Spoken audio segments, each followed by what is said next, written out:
Hi guys, welcome to With Bowl and Spoon. Would you introduce yourself please and tell us who you are and where we are? Yep, we're up here in Valant, Pennsylvania. We're Fallen Aspen Farm. My name is Jake Kristophel. And I'm Desiree Sirois. We have a 60-acre farm that's all pasture-based. We do pasture-raised pigs and grass-fed lamb. And we just went on a hike and saw all the pasture and all the things that go along with the pasture. So I believe you. Listeners, you can believe them. So how long have you been up here and had the farm? This October, it will be 10 years that we've been farming.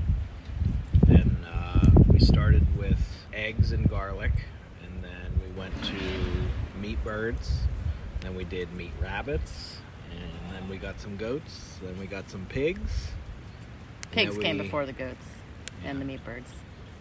Did they? They did. Oh. Mm-hmm. So you've been here 10 years, and you've gone through pretty much all the livestock. Yep. Pretty much everything. And vegetables. So we did vegetables for a while and decided we didn't want to do that anymore. So, yeah, now we just do mainly pigs and chickens. Or, I'm sorry, not chickens anymore. We just got rid of our laying flock, so we don't do chickens anymore. Grass-fed lamb. Yeah. And you got lots of baby lambs up there. Yeah, we're expecting 180 possibly. Yeah, I don't know what we're on track to do, but we have about 30 more ewes to go to lamb, and then we're done. So how'd you end up on the farm? So, I actually lived in this house before Desiree and I were even together with my ex when Ron Gargis, I don't know if you know who he was. He was a big grass-fed beef guy. He had this property, and he had that house, this house, and all the farm. He lives right up the road. But I lived in this house for about a year with an ex and her daughter, and then, it was weird. Like, I'm back in the same house 10 years later, but we have everything instead of him now. But really, I was brewing at Full Pint. I was the head brewer down there, and I was part of that company. We were living in Wilkinsburg at the time. I didn't want to be down there anymore. I couldn't deal with being in the city anymore. So we moved to my parents' place, and we started homesteading there. And then our friend was the land steward here, and this place had been sitting vacant for about 3 years. And he's like, you should go for this property. basically we were looking for a place to put our garlic crop because we had kind of outgrown Jake's parents' place. Like, basically we were trying to farm vegetables in a place that didn't want vegetables, like in the woods, like clearing trees out and trying to make something that didn't want to be. Yeah. And we had this huge garlic crop and all these, different varieties. We had nowhere to put them. And he's like, well, why don't you, at least a couple acres.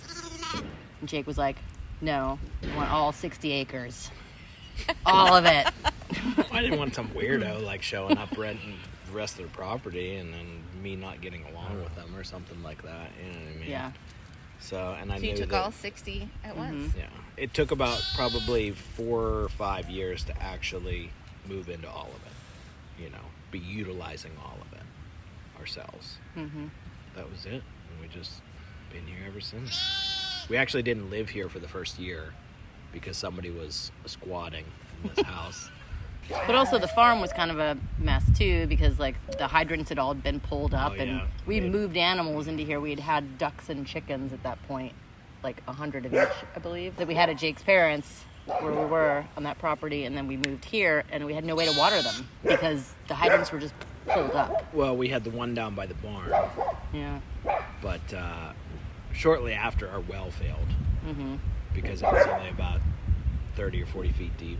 When you asked me if we use the spring house, I said, yeah, we have. And that's when we were filling buckets from the spring house. Oh, wow. And hauling them up that hill. Yeah, by hand because we didn't even have an ATV or a tractor. Oh, wow. We did everything by hand. Yeah. At that point, bucketing, feed, water, all of it. So. Are you a city girl? I was, yeah. Okay. You grew up in the city in Pittsburgh? No, I'm actually from Rhode Island. Okay. And then I moved here from California. So I've moved around quite a bit. Moved here about 20 years ago. And Jake, where'd you grow up? Just 20 minutes down the road in Harmony. Okay, so you grew up in the country. Right. Did you always have the idea that you wanted to have a farm? No, actually. Okay. It took me... I was working at Full Pint at the time, and we went to the Mother Earth News Conference, and I just met so many people that I was just like, oh my God, I could be like homesteading. Like, people are actually doing this. We were probably at the same event. Was it like 2011? Yep. Yeah. That was So we I were was both in there. food studies. Yeah. So I was looking at the rabbits, and I had a classmate who was they had grown rabbits and harvested rabbits, and so I was like, oh, I don't know if I could do that to a bunny. She's like, first of all, you call them rabbits if you're going to eat them. And I was like, okay. No bunnies. Right. Got it. We were like, what are we doing? People are doing this. We can do this. Yeah. We are people. Yeah, we're people. I wish I could have skills. went back in time and just been like, listen, you're going to be so poor for the next 10 years. But you're Well, going to be happy. Originally, we wanted to Usually. homestead, Yeah. not production farm. Right. So the production farm happened. I pushed that a little into motion. Okay. And honestly, sometimes I wish we would have just kept homesteading, and that was it, you know. But we also probably wouldn't have been on this property if we were to go that way, you know. And this property is just, Magical. it's fantastic. Really is. I love it here. I never want to leave. It is beautiful here. It's hard to get me to just go down the road or something. So you grew up in Harmony, and you grew up in Rhode Island and California and other places, and then you come together. How did you guys meet? So I was serving beer at the Urban Garden Party Mattress at the Factory. Mattress Factory Uh-huh. 13 years ago this June. We had donated a whole bunch of kegs, and my buddy Steve and I went down, and we were drinking and partying and dancing, and it was getting wild. And I saw this girl out there dancing, and I was dressed very... Why don't you tell the story? Because you tell it a lot better. It's a lot funny.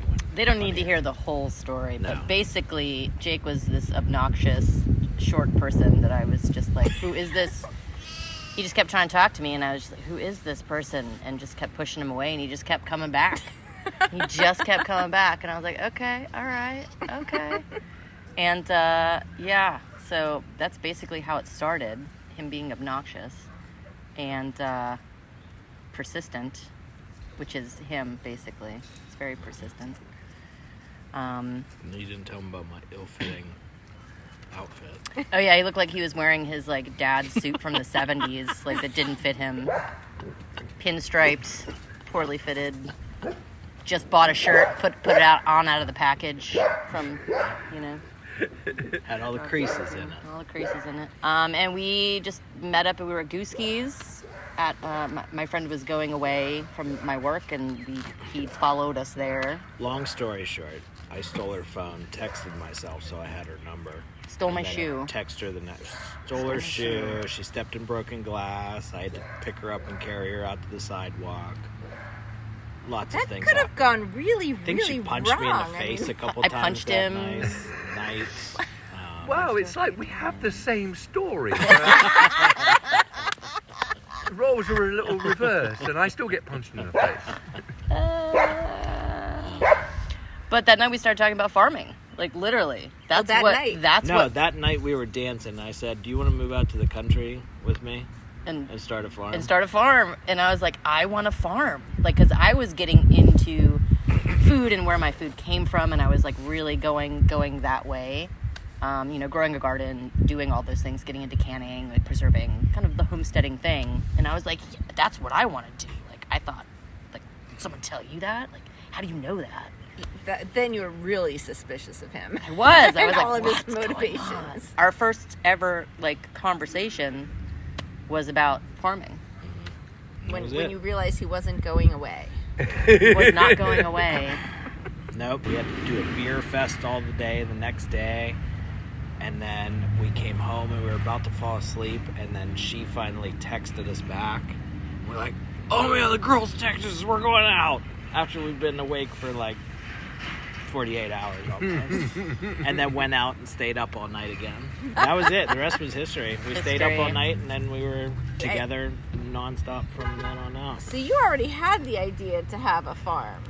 Like, we had been wanting to homestead. We've been talking about it, even like during like, you know, the full pint days and brewing and stuff. We were like, we just want to grow our own food. She started working at Full Pint. She started brewing with me after we started dating. She was working at Whole Foods, and then she started working with me, brewing. But honestly, I was on my way out of the city, and I kind of wanted to go back home and start growing shit. I'd always grown shit. So you wanted to leave the whole brewing industry thing and just... make a living doing something else, yeah, basically. So you were thinking about doing it as making a living of some sort? Yes. No. No, I mean, my parents, we always grew a big garden. We always had chickens. We always did all that. We always put up a ton of, like, canned stuff. Always did that growing up, and I loved it, you know. And I wanted to get back into that. And even when, you know, I left the house, I still always gardened and stuff like that in all the houses that I lived in and went. But, yeah, I mean, I just wanted to get back out into nature. I couldn't deal with living in the city anymore. Honestly, it was just too much for me. It was giving me anxiety living in. There's just too many people there. Pittsburgh's nice. I mean, it is a very, you know, green city, and like there's a lot of green spaces there, but I don't know. It's a bit much. I like quiet. I like dark. I like to be able to see the stars at night, and I like to lay out naked and not have to worry about my neighbors seeing me. Well, you can do that in the city too, True, but true. the not having to worry about your neighbors True. takes a little more effort. I mean, That's all. maybe it's not that I'm worried about it. I just don't want to get the cops called on me. That's true. So you both lived at your parents' house? We actually, so my parents have a wood shop where we do all of our woodworking, but above that there's an apartment that's not connected to their house or anything. So we had our own place that we redid on the inside there. Like a tiny house. It was only like 500 square feet. It was tiny for 2 people and dogs and a cat. And we had the pigs there, I think. And we did have the pigs there. They were going to be house pigs there for a minute. That's how we got into pigs. We brought them back from North Carolina in my Prius compact. Delila, that you met earlier, actually sat on my lap in a Prius and pooped all over me, and I had 8 hours smelling like pig shit. Always disgusting. Having And now you to have take a them life out of at it. gas stations, and they're like on these harnesses screaming, and people are like looking at us like, "What are you doing?" Yeah. So those were your first pigs? Those are our first pigs. And they lived in your 500 square foot apartment? For Yeah. a night. For a night. Okay. We're like, nope, I don't think this We're is like, going no, to work. that doesn't work. So we made them, we put them down in the woods. They were It is piglets, hilarious. though. They were tiny. Yeah. Yeah. Yeah, I don't know what we were thinking. Honestly. And that's how we fell in love So- with pigs.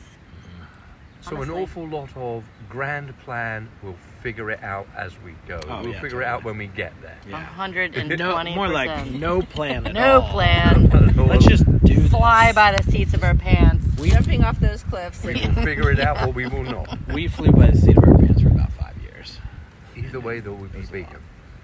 So you went through, now back to the beginning of our story, you went through chickens and rabbits. Oh, ducks. I forgot Ducks. about And ducks. ducks, Fuck right? ducks. We're done with that. We had Tell me about ducks, We had Jake. 100 laying ducks, right? So we had anticipated all this shit when we were at my parents' property. So we had a couple hundred chickens in our neighbor's barn that didn't live there anymore, and 100 ducks. And my parents have a big, nice pond and everything. So we got these white layer ducks. They were called Golden 300 Hybrid or something like that. Like they lay 300 eggs They a year, look like- maybe? Is that what Yeah, it was? yeah. They Yeah. look like pecans, like the white ducks, Uh-huh. but they were egg layers instead of meat birds, right? And those things, you'd wake up every morning and open that door, and they would like all come out 100 fucking quack quack. You can't even. It's deafening. They all run up, and then they all are down in the pond, and like our house was. My dad hated the ducks so much, and they were just so loud It's so disgusting. How many did you have? 100 of them, which in the grand scheme of things now is not that many, but like starting out with 100 ducks, That was a lot. it was a lot. I'm guessing your parents' property is smaller than this. 7 acres, so a tenth of this size. But even if you took it to the other side, you would still hear them coming out in because the we morning. brought them up here. You know what I mean? We also had a blue heeler before that is now since passed. But the coolest part of the ducks was every night they would all get out of the pond and get on the driveway, right? And Ramey, our blue heeler at that point, and I never taught her this. I was just like, all right, let's go put the ducks in. And she would herd those ducks back and forth on each side, back and forth, back and forth, back and forth. And then like she would have them inside that barn and be sitting right in front of that barn door waiting for me to come and shut the door. Every night. Oh, that's so great.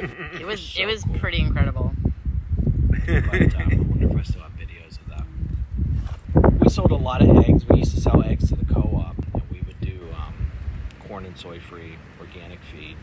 And we sold a lot of duck eggs down there. But duck eggs, they bury them, and you have to, you got to scrub them. They're disgusting. I mean, we had one No. duck once, but I was gonna One ask. duck is great. well, I'm Any curious, more than though, one like, duck, forget. Like they're disgusting. They are. They will turn a tiny little puddle that is this big into a 5-foot hole of full mud. of poop. Like it's just And they shit. shit so much. Well, that's when you have to go and rent a beaver. Sounds like the start of a joke. What was the driving force then that changed you from fowl to where you are now? Honestly, it was because the feed that I was getting was from a local farmer who will not be named. And the feed got screwed up, and like the chickens just stopped laying eggs, and all kinds of shit started happening, and it just Oh no! So wasn't you lost great. your flock essentially. We ended up selling them off. We got the feed analyzed, and the guy that analyzed it said, "I don't know how these animals are alive." Right. Oh yeah, we got it Was it analyzed by non-food? Fertrell. No, it was food, but it was so lacking in every nutrient across the board that they couldn't even maintain their own body condition, let alone lay eggs. He was just kind of. So we were feeding and we didn't feeding, know what we were and it was doing. expensive feed too. Right. That sucks. And so Yeah. we were just shelling out all this money to feed, and not having money from the eggs coming in. So we just got to the point where we couldn't feed them. Right. And so we're talked to a farmer friend of ours, and he's like, "Well, I'll take the whole flock." Again, then we- first time mistakes. Right. We know better now. Right. From Yeah, that? and we had the ducks here as well, and they were just they were kind of a hassle all around. Well, the They're so projectile- loud. The projectile. so loud. They They were hate just- you. It They was just hate a pain you. in the ass, and it was Chickens, Oh, you know, right. you can We go had- near a chicken and they're like, "Oh, you're a person, okay." Ducks are like just you go near one duck, everywhere, just flying, okay. and oh my god, they're just not an animal you want to like be around. they eat twice as much as chickens. They shit twice as much as chickens. They need Mud water, everywhere. a lot of water. So you had rabbits. You did rabbits. We did raised rabbits for a meat? while, and that was nice. We actually did it communally, so we had like these very large free range. We didn't want to have pens. animals in cages. That's like really important to us. And what we realized in doing rabbits is It's very hard to do without. it's very cages. hard to do without putting a breeding doe in a cage. Right. And I just can't. I can't do that. So we were doing it communally.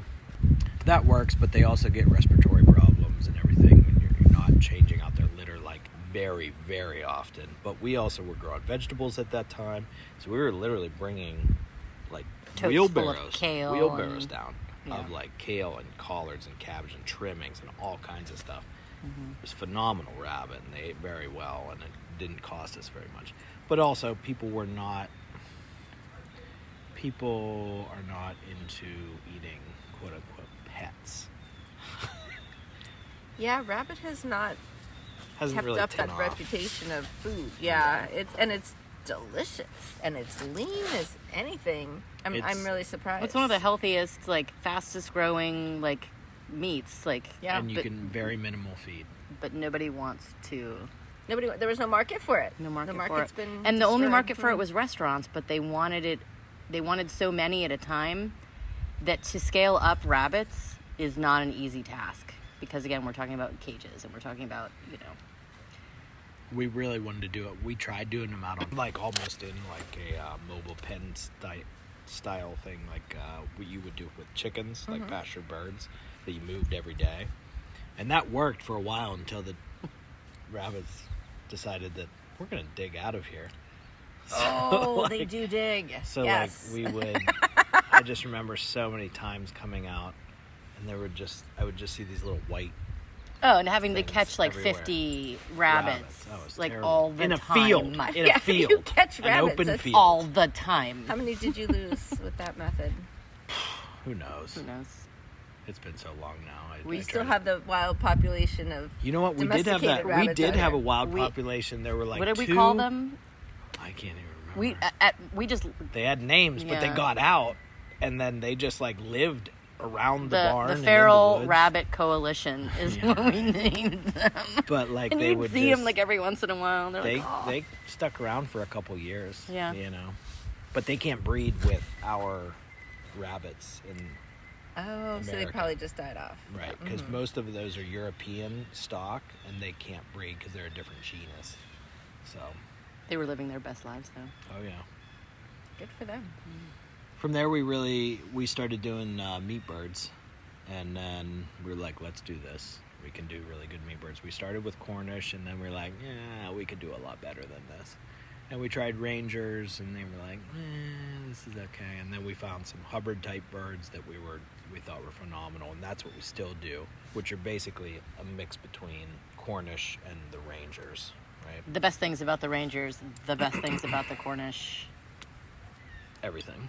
They're phenomenal birds. I don't know why everyone doesn't raise them.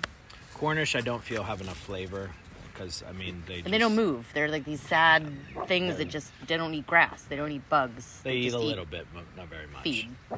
And then the Rangers sometimes are a bit too stringy, I feel like. They run a little bit too much, so their feed conversion isn't great. But the ones that we have been getting have nice big breasts, nice big legs. They're not stringy.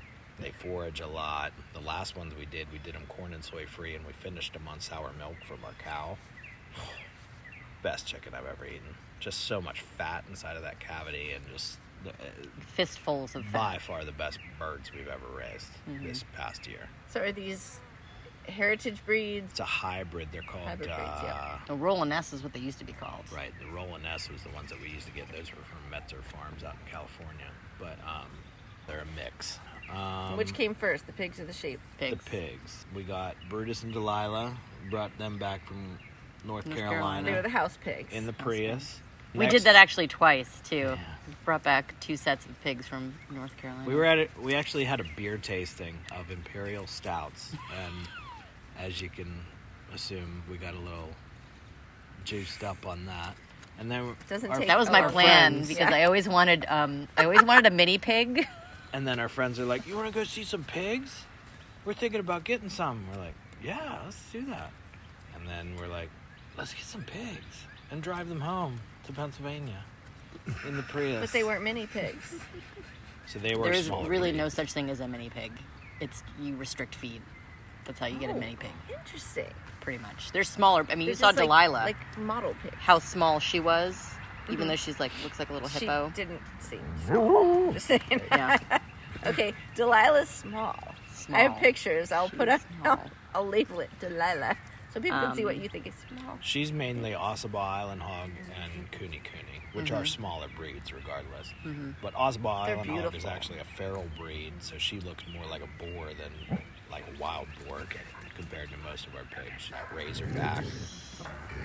When we were up looking at the pigs, Daz and I were talking about the different breeds that you've had. So we've been through a lot of different breeds. We started with our first boar was a Idaho Pasture Pig, which is a Berkshire Duroc Cooney mix. We bought a breeding pair of those, and then we also had 2 large blacks, and then we had the Ossabaw Island Hog Cooney mix, and then we got one of those that had a little bit of mule foot in it. So we had like quite the menagerie of breeds. But we've done pretty much everything at this point. I mean, for what's available around here. We started doing a little bit of AI with Duroc semen to get some new breeding stock in, artificial insemination. So then we got some Mangalitsa's, which that was back then was all the big craze. The Mangalitsa is the one with the big hairy crimpy ones. hair. Yeah. And Desiree was the saying that redder they're a meat? little more fat in the Very meat, and they're fat. more red meat. Delicious, but they're very fatty. I think the thing is that a lot of people see our pork and they see a whole lot of fat and stuff on our bacon, but what they don't realize is when you cook that fat, it doesn't shrink up to nothing. It still stays nice and solid. Yep. That has a lot to do with what they're eating and being out on pasture, and the fat is delicious. Oh, it is. Fat's the best part of a pig. And everybody's like, "Oh, I'd like some lean bacon." It's like, You don't want No, bacon. you wouldn't. It's a You pig. wouldn't. You wouldn't, though. You wouldn't. No. I think the big thing is that we've gotten, as a society, so far away from animal products, and now everybody cooks with this fucking garbage seed oils and all these things that are killing us.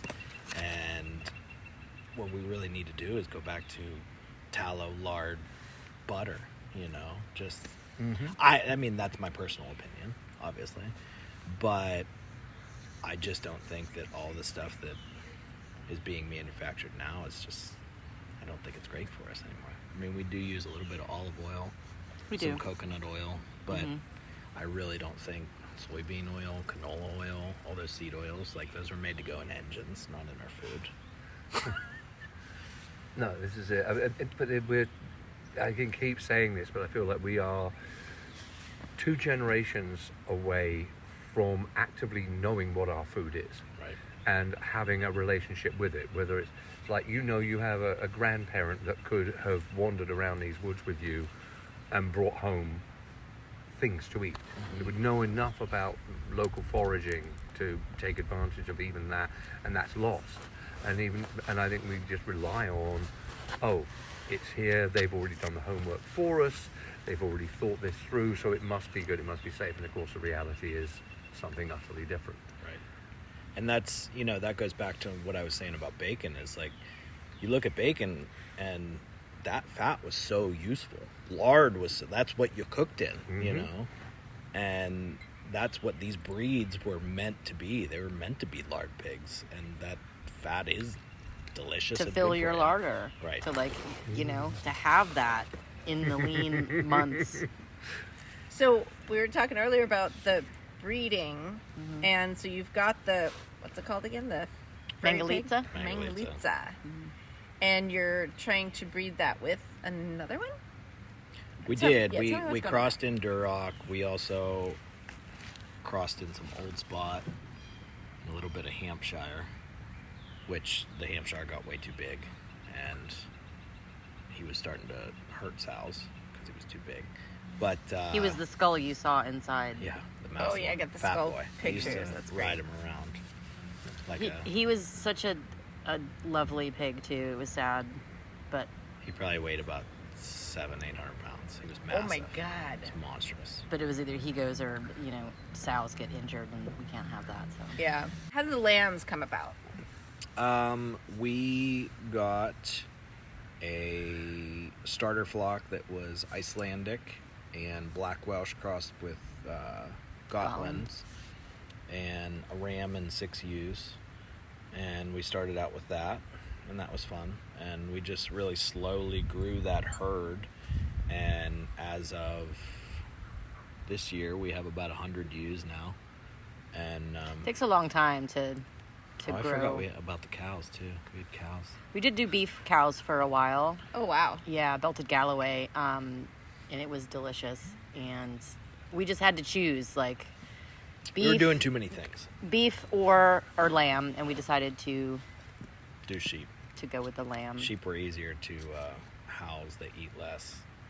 Less handling Quicker equipment. turnaround on meat Way production quicker as well. turnaround. I would Way, because imagine. it took us 3 years to grow out. On grass. I mean, properly grown out cow on grass takes about 3 3 years. years. 2.5 to 3 years. And what about the sheep? 7 to 10 months. Wow. 7 to 12 months, depending. And the pigs? About 7 to 10 months, but they cost a lot more, because they eat grain. So that's the big thing is since they're a monogastric animal, they have to eat grain. Whereas the ruminants just can eat grass, and we don't give them any grain. But if a pig was a lot like wild boar, if they're allowed to forage wherever they need to, they can maintain without being fed corn and soy, obviously. But when you have them in an operation and they have access to pasture and woods, but it's still not enough for them to get everything they need, so that's why they need the grain. In the fall, on the edges of all of our pastures, we have all these mature oak trees and hickory trees. So in October, if it's a mast year, we don't have to pay to feed them, which is nice. Yeah. Because they eat so many acorns, and it makes the best pork. And we also get apple scraps, which from sorghels. Honestly, I think improves the flavor of not just the pork, but the fat immensely, more than the nuts. Yeah. It gives it that kind of sweetness. It really, I think that makes the biggest impact on the flavor of our pork. But so then we just kind of decided that we needed to cut some things out. I mean, pigs have always been our moneymaker. And then we started into our lard products, if you want to explain those a little bit. Our soap and our balms and everything else. Yeah, so I've always wanted 100% lard soap, and I just could not find one. And I'm like, why is no one I mean, that's the original, soap is animal fat. Why is it always there's just a little bit of lard in there? Why doesn't someone make an entirely lard soap? So after years of trying to find one, I decided to make soap, and I started making the balms out of lard because I'd always used tallow for years, and I never really liked it. Like, I liked what it did for my skin, but I didn't like the smell of it. It smells like a sweaty cow. It smelled like So I figured if the soap was good, why not balm? And also lard, I mean, we're so close to pigs. I mean, we get, pig heart valves and all kinds of stuff put in. Lard is so close to the chemistry of our own, skin cells that it absorbs, I think, way better than tallow does. That's a good point. There's two different kinds of fat. So there's back fat and then there's leaf lard. Leaf lard. Leaf lard comes from around the kidneys. Okay. It's supposed to be the cleanest fat there is. But we found that our back fat has no difference in flavor than the leaf lard does. It's just as good. Yeah. And so we pretty much mix all of ours together because, like I said, we tried just doing leaf lard and we didn't find any difference. But so the back fat works just as well. And it's rendered properly, raised properly, and rendered properly is the biggest. It really depends on what they eat, because all lard is definitely not created equal. Like, you get lard if you see lard at the grocery store, they usually put EDTA and BHT and all kinds of horrible petroleum byproduct preservatives into it. So I wouldn't be using that for making or eating it for that matter. Do you sell your tallow as a product, or do you just sell the soap? Oh, the balm? Mm-hmm. No, I make a face balm, a body balm, a salve. Oh, okay. We made laundry soap this year, which has been amazing. It works fantastic. Yeah. Explain to me how fat lard foams up. Because you saponify it. Yeah. So you take lard and you mix it with lye.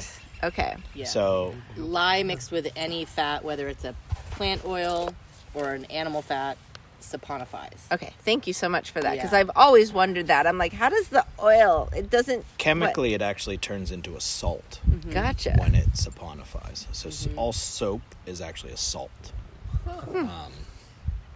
Cool. How did you start selling at the farmers markets? We applied for Bloomfield first. We started at Lawrenceville. Oh, when yeah, Lawrenceville we did. used to be... When we had eggs and garlic and all that stuff. The defunct Remedy. Do you remember that? Yeah. And the pizza shop, it was that parking lot there. And that's back when we sold just vegetables, eggs, and flower bouquets. So that was our original, and plant starts. Mm-hmm. That was our original one. And then maybe 2 years later, we applied for Bloomfield, where we started having pork. We started selling pork. Yeah, we've been at Bloomfield for a long time. Yeah, I think it's been 7 7, 8 years. Something like that. I was going to say, do I remember buying rabbit from you at Bloomfield, or was that already done by then? Possibly. We I think- might have sold I think rabbit we had there. rabbit back then. Yeah, I feel like... But also, there was Shelley would another remember farm better that, than I. that did rabbit. Grateful Grateful Life Farm. Life They actually Farm, got their yeah. breeders from us. Yeah. Oh. Yeah. Clarion sold it. River I love Organics that. used to sell, I think, their Mhm. rabbits too. Yeah. They were Cool. a good farm. So yeah, I know you guys from Bloomfield Market, and I don't know why we have the month of April off. It's making me a little twitchy. Why not January? I Or know. February. We one have of to the show winter up in months. January. Or just Why? carry it through to 2 more weekends. If the Yeah. organizers are hearing this, yeah, I think we're- it's just because vegetable production isn't up and running. But we do it all right. winter. But there's ramps, there's mushrooms, There's there's everything. there was stuff Yeah. all winter There's long. meat. So much There's cold- definitely cold meats. store. Yeah. It's Yeah. always rough for us. I mean, April is like the month where I'm like, oh shit, we're not going to have any money for like a month and we're going to be struggling to pay bills. And it happens every year. You don't have the CSA model to lean on. Nope. No. Could have called us. We probably needed bacon. We probably do right now, but anyway. The part of this that kind of makes me sometimes not want to do this for general public, because, you know, there's customers like you that really do appreciate this. But I don't think that people realize the morality that we have to go through on a daily basis of, like, we have lambs in our house that we're raising. Waking Like- up every 2 hours and feeding them. Oh, I didn't register that. Oh. So you have When night, they- you have nightly When they feedings as first well. come in, I sleep on the couch and I wake up and I bottle feed them, and then we get them to the point where we can sleep through the night. But it's like, But it's like, at those the are my end of the- children. at the end of the day, you know, our business here is food animals, you know. They Raising are meat. for food. So, and it's like, to raise something from a little baby and then have to kill it is a lot for people to deal with. And I don't think people grasp what it takes to be okay with that. And it's not that I've ever really gotten okay with it. I've just accepted Pragmatism it. is at the fore. Right. And I'll never stop eating meat. I love meat. I think it's super nutrient dense. I think it's very good for you. I know a lot of people would disagree with that, but it's something that I've chosen in my life, and what we do, I hope that people can appreciate what we're doing, because it's not easy. It's fucking heartbreaking. You know, I've had many of the days just bawling my fucking eyes out over animals that died, or, you know, animals that become your friends that die, or animals that become your friends that are sick and you can't do anything and you gotta fucking shoot them. You know, it's hard. It is hard. And I just, that, I think the biggest thing was getting that milk cow. Because now we have Birdie, the milk cow that you met out in the field. Having an animal that Having an you animal can spend that, all the time with, it does not have to be food right. on anyone's table. Because that cow to me is like That's like a huge thing. a best friend that I spend this time with, that is, you know, it's so intimate that I'm almost like, since I'm milking her, I'm almost like her calf. You know what I mean? And that might sound weird, but it's like, No, that's you know, that is, great. but it's like, to milk a cow daily is a very intimate relationship.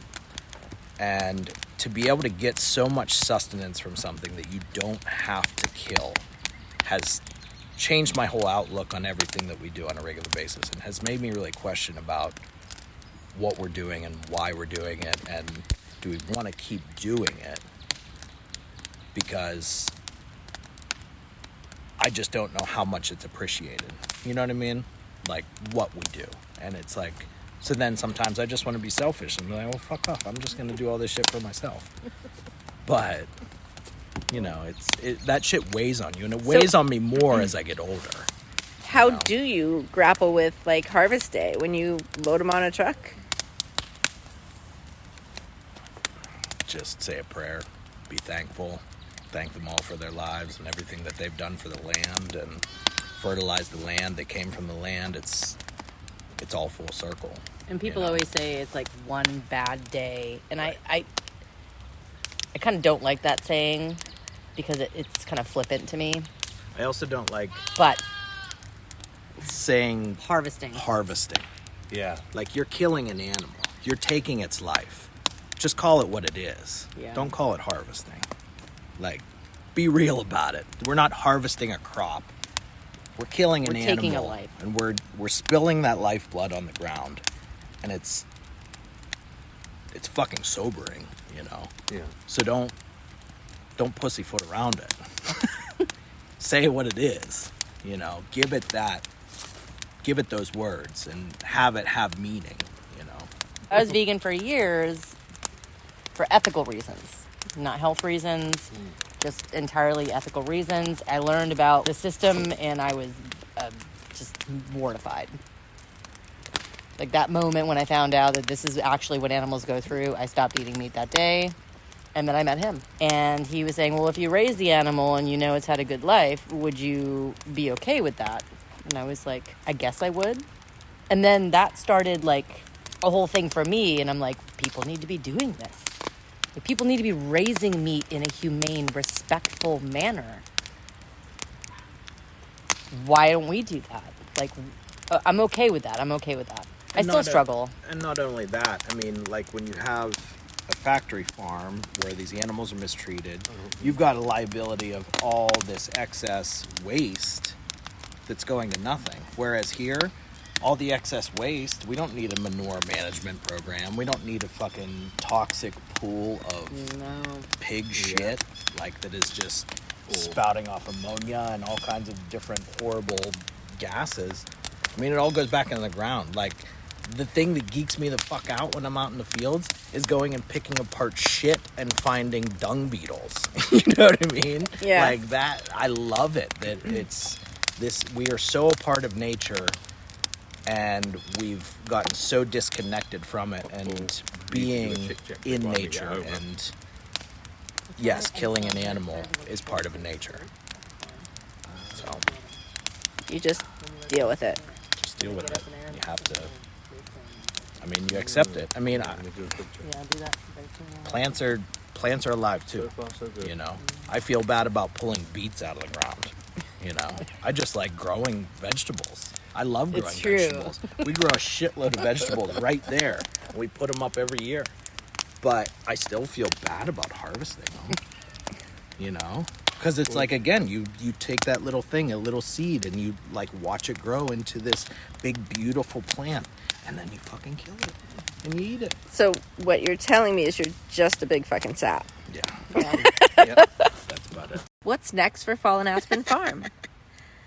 I don't know. We're going to keep growing the sheep flock.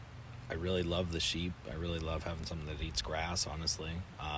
We're establishing a lot of silvopasture, so a lot more of our fields will be more utilized throughout the summer months when we actually have some shade out there. That's a struggle. That's always a struggle. Cold is not a struggle. Heat is a struggle. But doing some more events here. We're actually going to start doing some spoon carving classes because that's also what we do. So I think that's going to start this year. Yeah, that was another side note. So our other job is we make hand-carved cooking utensils. My dad started the business maybe 40 years ago, and we started actually working with him 10 years ago, probably about that. And we travel around and sell our stuff. We've sold it at Bloomfield as well. And then we do just craft shows all around the States. So if we don't have enough to do here. Yeah, and we have all that stuff to do all year. So our fall, like usually October, is a shit show. I mean, we're so busy with shows and everything that's going on here. Plus we still have market, and it's a lot. It's a lot to deal with. But I love it. You got a groove going. We got a groove going. You're not adding or subtracting anything right now. We have to keep it maintainable. We got rid of the laying people. flock this winter.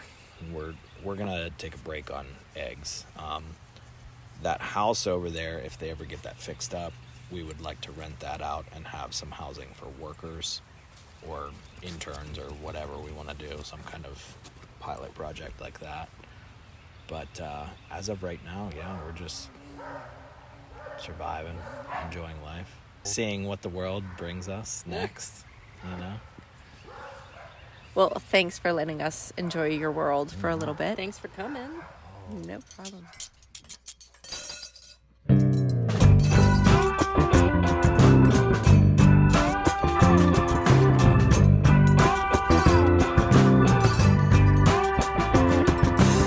With Bowl and Spoon is written, produced and hosted by Shelley Dancaudet.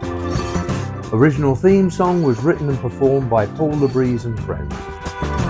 You can listen to With Bowl and Spoon wherever you get your podcasts. Don't forget to subscribe, like, review and share. Follow us and send us questions or messages on Facebook and Instagram at With Bowl and Spoon. Thanks for listening.